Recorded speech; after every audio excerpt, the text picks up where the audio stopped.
Thank you, Mansa, and hope you enjoyed that musical version of Joseph coming into the court of Egypt, coming out of lockdown. I'd like us to explore how Joseph's experiences of coming out of lockdown can be of help to us. As the lockdown situation changes, we've been asking questions, haven't we? And a little while ago, I had a look on the internet to see what some of the most popular questions had been.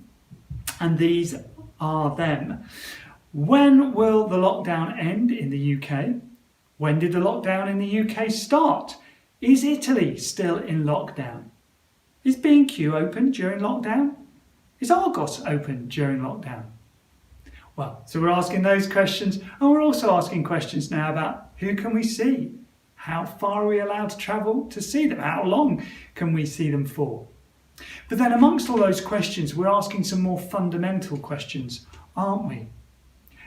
85% of people don't want Britain to be the same coming out of lockdown as it was going in. We've seen clearer skies, haven't we? Quieter roads. None of us want the suffering and illness that comes from coronavirus, but we've perhaps got to know our neighbours better. We have valued people that we didn't perhaps value in the right way before. Key workers, workers in the NHS.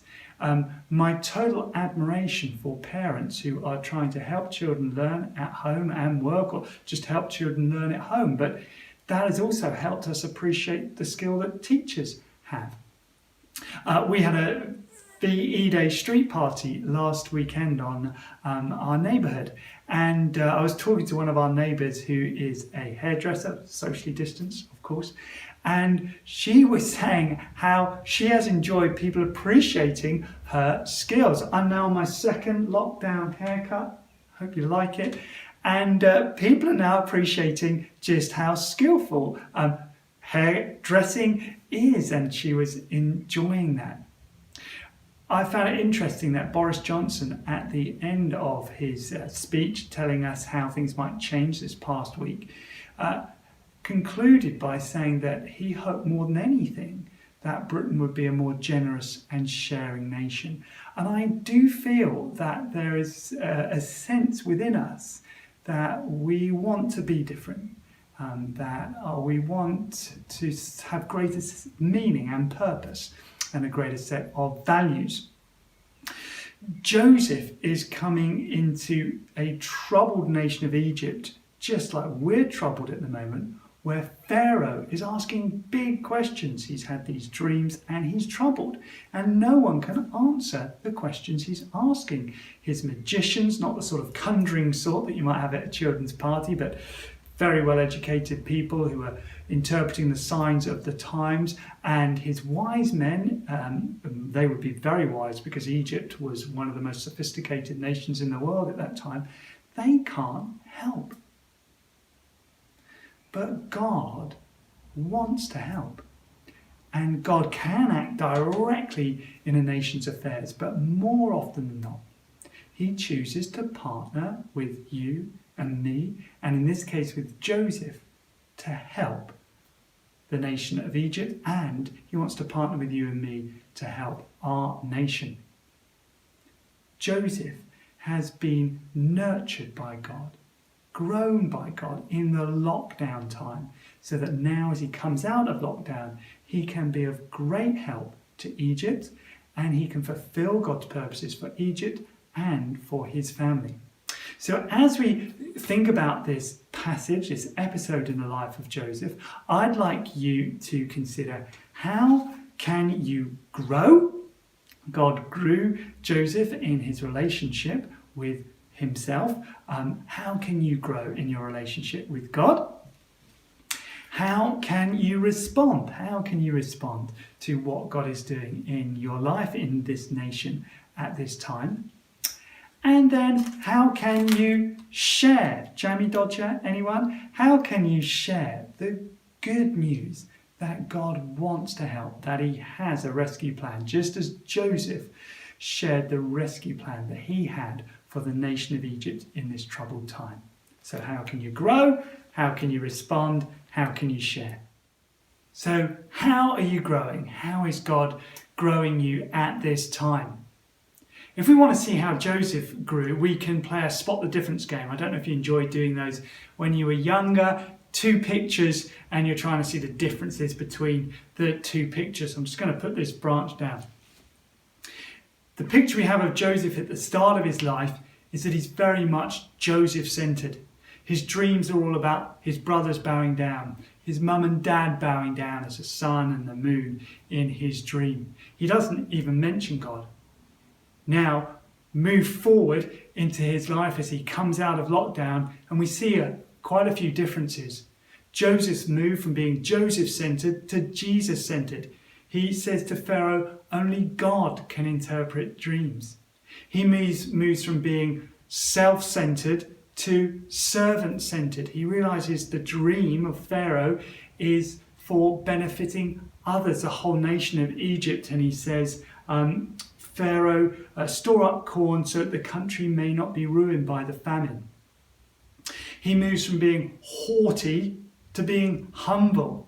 In that Joseph musical, and I do love that musical, it talks about Joseph becoming the number one, the star. Go, go, go, Joseph, you know what they say. Hang on now, Joseph, you'll make it someday. Don't give up, Joseph. Fight till you drop. We've read the book and you come out on top.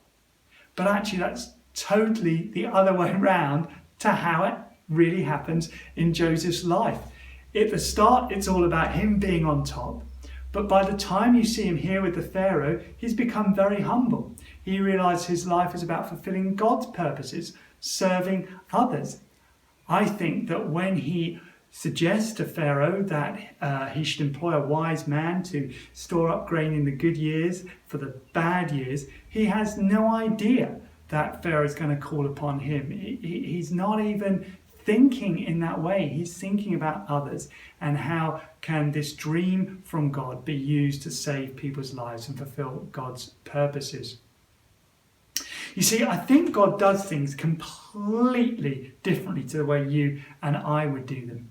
You see, you and I probably want to be a better people. We probably want to be better husbands, better wives, better students, better brothers, better sisters, better at work, better neighbours, better family members. And that's a good thing. And we want to use God to help us to do those things. But when we do that, we're almost using God like a power pack or like a tool. We're wanting God to fulfill the purposes we have for our lives. And if we don't have that better relationship, if we don't become better people, if our kids don't become the wonderful kids we expect them to be and go off to be Cambridge and neurosurgeons and rocket scientists, if we don't make the pile of money that we want or stay disease-free, then we can get a bit angry with God. Or if those things do happen, we can get very proud and think that we've done them. You see, Joseph's learning that actually life is about fulfilling God's purpose. It's about letting God come in and letting him be the centre. Instead of being Joseph-centred, he becomes Jesus-centred. If Jesus comes in and lives in your life and grows in you, if you centre your life on him, not to get those things, not even to be a better person, but simply because you recognise that God is God, he is the number one, and he should be number one in our lives. He will grow bigger and bigger in you the more you centre on him. And if God grows bigger in you, all of God's qualities will grow bigger in you very naturally, because you are becoming like God. And so God's love will grow bigger in you. God's humility will grow greater in you. God's courage, God's sense of purpose, they will naturally become bigger in you because God is dwelling in you and you're giving him more and more room. So how are you growing? And if you're finding as a Christian that you're a bit resentful, you're feeling a bit cheated, feeling a bit bitter, feeling a bit angry, that might be because you're trying to use God to get what you want. You're kind of using him as a tool or a battery to power up your life to get the things you want. And I'd suggest that you become like Joseph and allow God to grow bigger in your life. Just centre on him and realise that actually life is about fulfilling God's purposes, not trying to get God to fulfill your purposes on my purposes. So now what I'd like you to do is to think about, what is God growing in your life at the moment? How is he growing you? And I'd like you to get some paper or a pen and write that down, or write it on your phone. Can you do that? Because you know that if you write it down, it's more likely to happen. Okay. Come on. Hey, you're not, are you? You're sitting there and you're thinking, I won't know. I do know that. I know you're not doing it. Come on. Get that paper, get that pen, write it down, put it on your phone. You know it's going to help you if you do. You doing that? Good. Okay. So that's how is God growing us. And next we want to think about how we respond to God. So the next thing I'd like you to think about is, how are you responding to what God's saying in your life, in the life of your community, in the life of our nation at this time? You know, somebody said to me, is this a punishment from God, the coronavirus? Is it a punishment from God? You know, I don't think it's a direct punishment. At the moment, in the Congo, the country where I was born, there are 6,500 people who died as a result of a measles epidemic. And I don't see that as a punishment from God. And in the same way, I don't see this as a direct punishment from God. But I do see it as a warning. I believe God's allowed this as a warning. You and I and our society in general have turned our backs on God. God never intended there to be disease or death or war. And these things have come in because we've turned away from God. All have sinned, the Bible says. But God has given us a warning because he wants to help us. Pharaoh was given a warning by God of bad times to come because God loved the people of Egypt, loved Joseph and his family, and wanted to save them. And God provided a rescue plan through Joseph, advising Pharaoh and the Egyptians to store up corn in the good years to eat in the bad years. So if God's given us a warning, that also means he's given us a rescue plan because he loves us and wants to save us from the ultimate consequences of us continuing to turn from him. And that rescue plan comes in Jesus. Jesus said, I am the bread of life. Joseph was giving the people grain. I guess you could make bread from that to save their lives. Of course, you eat bread and then after a while you're hungry again. But Jesus said, I am the bread of life. Whoever eats of me will never go hungry again. So why is Jesus the bread of life? How is it that he satisfies in a way that normal bread can't do, in a way that anything else can't do? Well, the first thing that Jesus satisfies is a hunger for meaning. I think this current situation has made us question perhaps a little bit, what is life about? Many of the things that give you and I purpose, our work perhaps, our family, our community, our academic work, our experiences going out, have not been possible, or they've been limited. And I think they've been shown to be transient as well. They've just stopped, many of them, haven't they? And even when they return, and I'm looking forward to when they do return, I think that we are not going to place the same value in them that we did before. Or if we do, I think we're going to sense they can't carry the weight of purpose that we put in them before.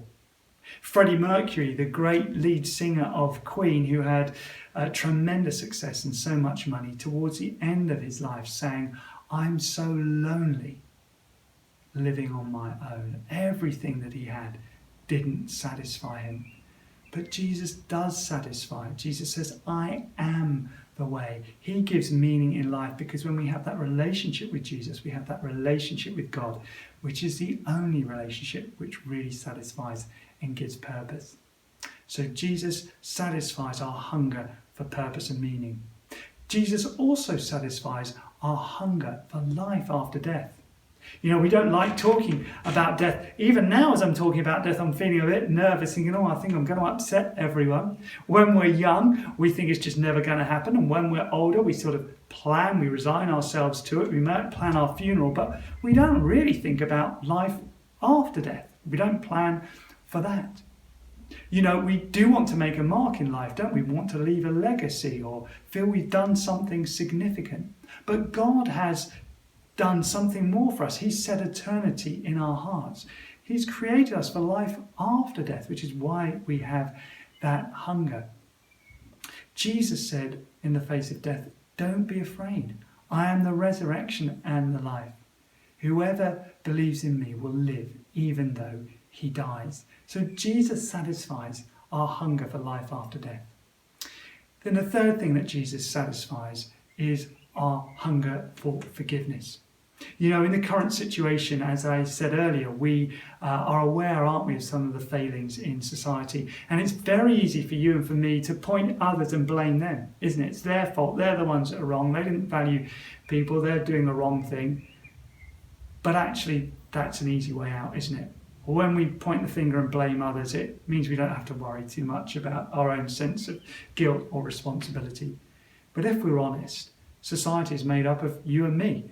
If society's at fault, that means you and I are at fault. And I think in our most honest moments, you and I know we're not perfect. But instead of blaming other people, God offers a far more satisfying way.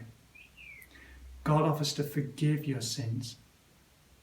Jesus said to one of the people who came to him once, "Son, your sins are forgiven." He's the only one who can forgive sin. That is a far more satisfying outcome than blaming other people. It's like a cup of cool water in a hot and thirsty land. So Jesus satisfies your hunger for meaning. He satisfies your hunger for life after death. And he satisfies your hunger for forgiveness. So how are you responding to what God's saying at the time? Are you feeding off Jesus?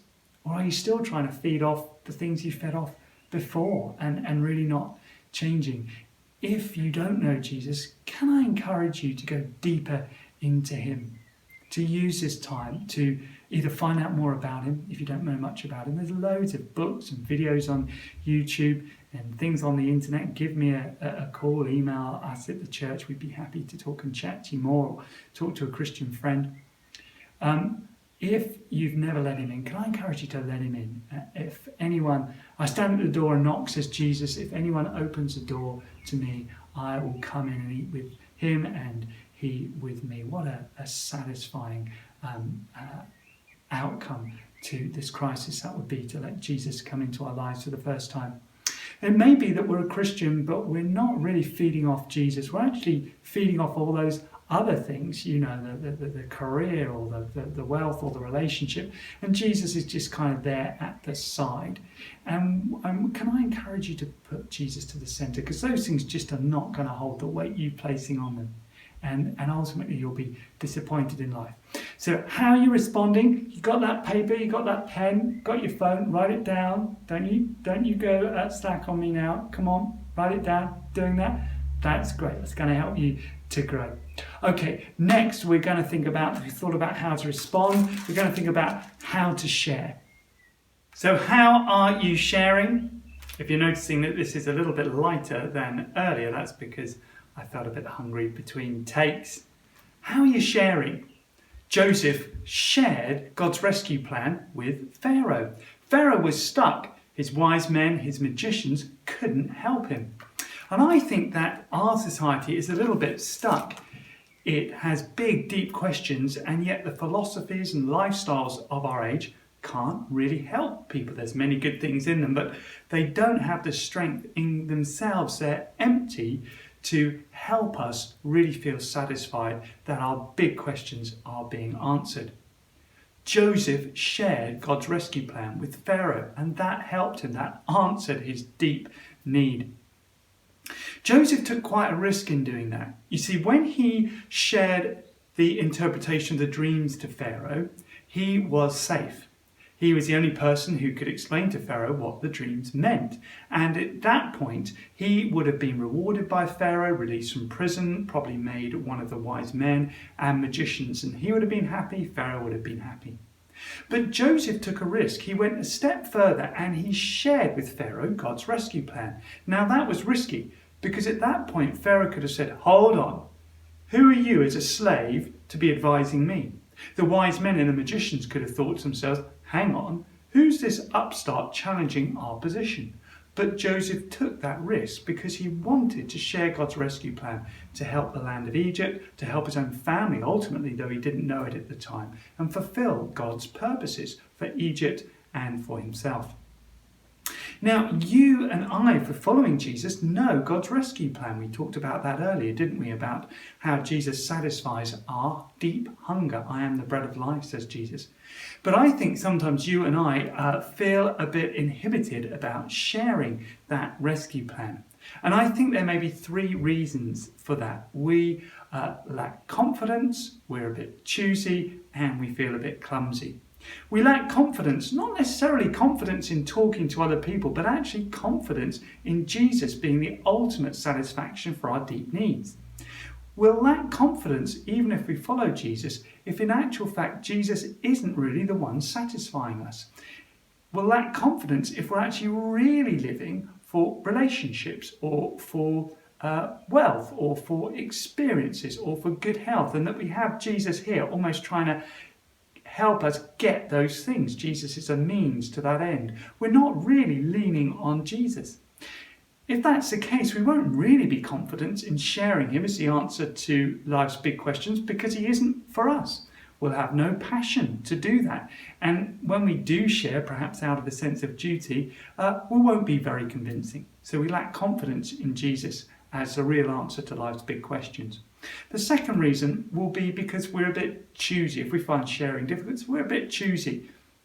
Did you notice that Joseph chose to share God's rescue plan, God's good news, with Pharaoh? Now, that's an unlikely thing to do because Pharaoh didn't know Joseph's God. He was from a totally different culture and country. Joseph could have said to him, oh, Pharaoh's not likely to listen to God's rescue plan, but he didn't. He had a go. And Pharaoh, it's unlikely as it seemed, accepted God's rescue plan. Now, if you're being a bit choosy, saying, well, that person won't accept God, but that person's likely to, you'll find that you're limiting the opportunities that you have to share about God. There may be all sorts of people who you think are unlikely to receive God's rescue plan in Jesus, but actually would be ready to. So perhaps be less choosy in doing that. After all, you might not have seemed the most likely person to receive God's rescue plan, but perhaps you have. And God chose you and someone chose to tell you. And then, so we may lack confidence, we're too choosy, or we may feel a bit clumsy.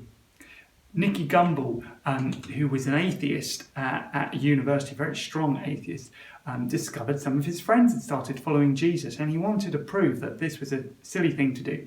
So he read through the whole Bible, and at the end of it, over 3 days, he decided, yes, Jesus is God's rescue plan. Jesus is the one who satisfies my answers, and almost slightly reluctantly gave his life to Jesus. But once he'd done that, he felt passionately about Jesus and wanted to tell everyone about him. And he'd been told that to tell people about Jesus, you have to identify a need in their life, and then you have to show how Jesus fulfills that need. And so he went to a dance, and the first person he met at the dance, a girl called Pippa, he was dancing with, and he thought, right, I want to tell her about Jesus. So he said to her, Pippa, you look awful, establishing the need for some change. You need Jesus. Now you can imagine how that went down. So we may lack confidence in Jesus, we may be being a bit choosy, and we may feel a bit clumsy. But thankfully, Joseph encourages us. He shows us a really helpful way about how we might share. Peter, one of Jesus' early followers and leader of one of the first churches, wrote to Jesus' followers and said this: be prepared to give an answer to anyone who asks you to give the reason for the hope that you have, but do this with gentleness and respect. Joseph shows us how to do this. First, Joseph is relevant. He's relevant because he listens to Pharaoh. It's such a wonderful thing to do, to listen to people. I'm not a great listener. I'm learning to do it, but it's so lovely when you begin to listen to people. You understand what motivates them, what makes them tick, what their passions are. And as you do that, I think you grow in your love and care for them. And then when you do speak, what you say is much more relevant, much more winning, much more engaging. So Joseph's relevant. The second thing is Joseph is respectful.